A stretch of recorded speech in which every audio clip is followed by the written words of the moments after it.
अस्सलाम वालेकुम दोस्तों। आज शाम को मैं जब वॉक करके वापस आया घर और मैंने आके सबसे पहले ज़ाहिर बात है हाथ धोए। उसके बाद मैंने गाड़ी की चाबी उठाकर रखी, उसे डिसइंफेक्ट किया। डिसइंफेक्ट करने के बाद मुझे याद आया कि मुझे तो दोबारा हाथ धोने चाहिए क्योंकि मैंने चाबी को टच किया था। मैंने चाबी को दोबारा डिसइंफेक्ट किया, हाथ धोए और उसके बाद मैं अंदर जा ही रहा था अपने रूम की तरफ। मेरी बेटी भागती हुई मेरे पास आई। उसने मुझे हग करने की कोशिश की तो मैंने शाउट करके उसे रोका कि मुझे पहले चेंज करने दो, नहाने दो, एटलीस्ट कम से कम कपड़े चेंज करने दो, फिर मेरे पास आना। अच्छा, ये मैं अभी रूम में गया तो मैं सोच रहा था कि यार ये कि मैं क्या कर रहा हूँ जो अपेरेंटली इन कोरोना के दिनों में, अपेरेंटली क्या डेफिनेटली एक रिस्पॉन्सिबल एडल्ट बिहेवियर है। घर में आके प्रोटोकॉल्स फॉलो करने होती हैं। इसका मेरे साइकोलॉजिकली लॉन्ग टर्म में मैं करता रहा, जो कि मुझे करना भी चाहिए, तो मेरे साथ क्या होगा। अच्छा, वॉक करके आते हुए घर, रास्ते में एक सिग्नल के ऊपर सिग्नल ख़राब था, बंद था लाइट्स उसकी। तो मैं मतलब मैंने जाने की कोशिश की, राइट साइड से एक और गाड़ी आ रही थी। तो यूजुअली जिस तरह होता है ऐसे मौक़ों पे पाकिस्तान में, हम एक्सप्रेशंस देखते हैं अगले बंदे के या जो भी जजमेंट पास करते हैं उसका हुलिया देख के कि यार ये जाने की कोशिश करेगा या थोड़ा सुलझे हुए तरीके से क्रॉस करेगा या ऐसी आंखें बंद करके निकल जाएगा। मैंने देखा बंदे ने मास्क पहना हुआ था, मैंने भी मास्क पहना हुआ था, पर सन ग्लासेस पहनी नहीं थी। तो हम दोनों एक दूसरे को देख के कुछ रीड नहीं कर पाए फेशियल एक्सप्रेशन से इंटेंशंस को। और वो खैर अचानक करीब आके गाड़ी, दोनों ने ब्रेक्स लगाई, बचत होगी और वो चला गया। फिर मैं भी बाद में निकल आया।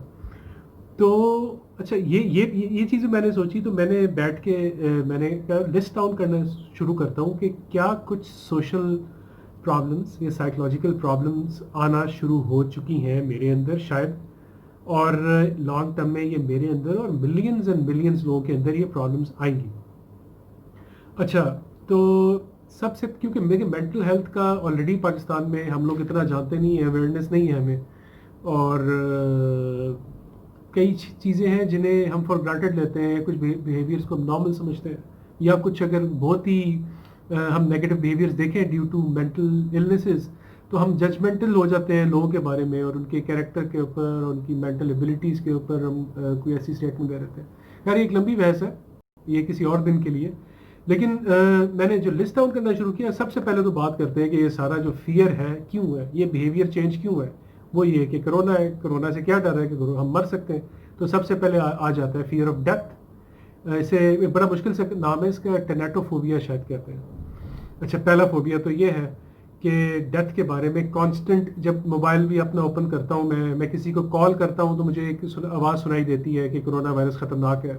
मैं टीवी लगाता हूँ, पाकिस्तानी चैनल से लेकर बाहर के न्यूज़ चैनल पे हर जगह पे एक डेथ टोल चल रहा है कि जी इतने मिलियन यहाँ पे हो गए हैं, इतने लाख यहाँ पे हो गए हैं, टोटल आज के दिन में इतने बंदे मर गए।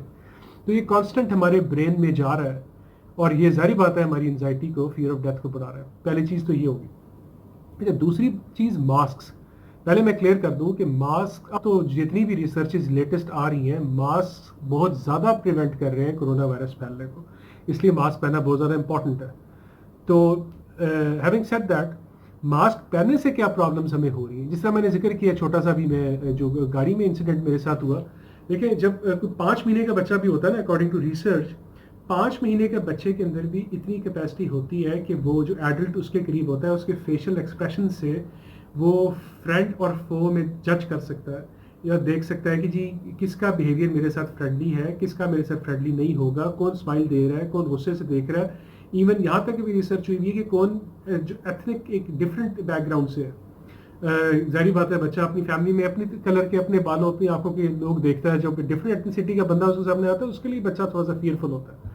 एक तो ये कि हम एक बेसिक ह्यूमन नीड है, इंस्टिंक्ट है, रिक्वायरमेंट है कि किसी के फेशियल एक्सप्रेशंस रीड करना इन ऑर्डर टू चेंज और अल्टर आवर बिहेवियर और in order to have a meaningful conversation. हम शक्लें नहीं देख सकते। अच्छा, जितनी भी फिजिकल इंटरेक्शंस अभी होंगी और फ्यू मंथ्स, एटलीस्ट 6-7 मंथ्स ऐसे चलेगा, अगर कुछ साल भी चल सकता है ये, तो हमारी interactions without seeing the facial expressions होंगी। अच्छा, इससे लिंक्ड एक फोबिया भी है। अब जारी बात है, ज़्यादा देर अगर मास्क पहनेंगे तो हमारी आदत ही ख़त्म हो जाएगी किसी को शक्ल दिखाने की। तो इस अगर इससे लिंक्ड फोबिया को कहते हैं स्कोपोफोबिया, कि fear of being judged by someone's stare और fear of being watched। तो स्कोपोफोबिया भी लोगों के अंदर हो सकता है। जाहिर बात है, अगर मास्क पहना हुआ है, आप उससे इंटरेक्ट कर रहे हैं, और जब मास्क उतार के आफ्टर फ्यू मंथ्स और ईयर्स इंटरेक्ट करना पड़ेगा तो शायद कुछ प्रॉब्लम्स हो। अच्छा, हम डर किससे रहे हैं? एक वायरस से, जो कि एक जर्म है। जर्म से ओवर ऑब्सेशन को हम कहते हैं जर्मोफोबिया।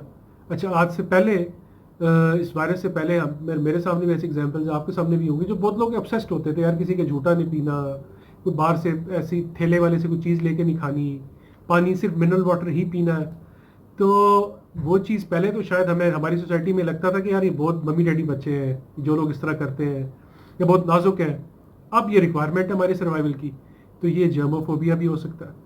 अच्छा, and most famous of phobia जिसका इस बारे में सबको पता है, ऑब्सेसिव कंपल्सिव डिसऑर्डर या ओसीडी। उसका तो मतलब वही उसकी निशानी यही है कि बार बार हाथ धोना।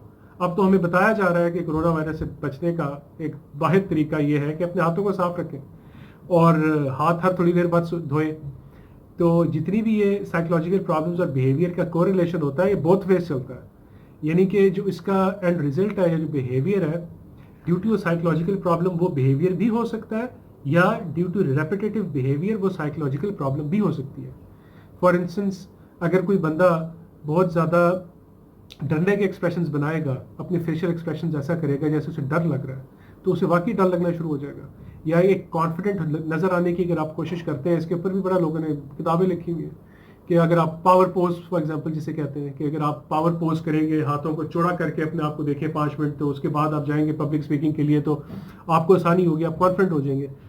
तो ये चीज़ भी है कि जो हमारे ये same goes for the psychological problems. जब हाथ बार बार धोएंगे तो उससे रिलेटेड मेंटल प्रॉब्लम्स भी हो सकती हैं। अगर आप 2 घंटे 3 घंटे हाथ नहीं धोएंगे, आपको नीड महसूस होगी हाथ धोने की। अच्छा, और लास्ट चीज़ जिसका मैंने बोला कि मेरी बेटी करीब आने लगी, तो मैंने उसे नहीं आने दिया। मैं अपने पेरेंट्स के पास जाने से डरता हूँ कि कहीं मेरी वजह से उन्हें खुदा न खास्ता कोरोना ना हो जाए। तो इसे शायद कहते हैं केयर ओएसडी। ये भी ओएसडी की ओसीडी की एक फॉर्म है, केयर ओसीडी, कि आप ओवर ऑब्सेस्ड हो जाते हो कि यार मेरी वजह से किसी को नुकसान ना पहुँचे।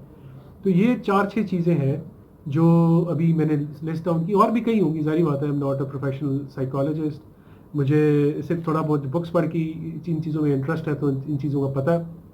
लेकिन ये मैंने लिस्ट आउट की कि ये प्रॉब्लम्स मेरे अंदर भी और बहुत ज़्यादा लोगों के अंदर ये प्रॉब्लम्स आ सकती हैं। और नेक्स्ट वीडियो में मैं ये बताऊंगा, थोड़ा रिसर्च करने के बाद, कि हम इन चीज़ों को कैसे ख़त्म कर सकते हैं या कैसे ओवरकम करने के लिए हम क्या स्टेप्स ले सकते हैं। Thank you.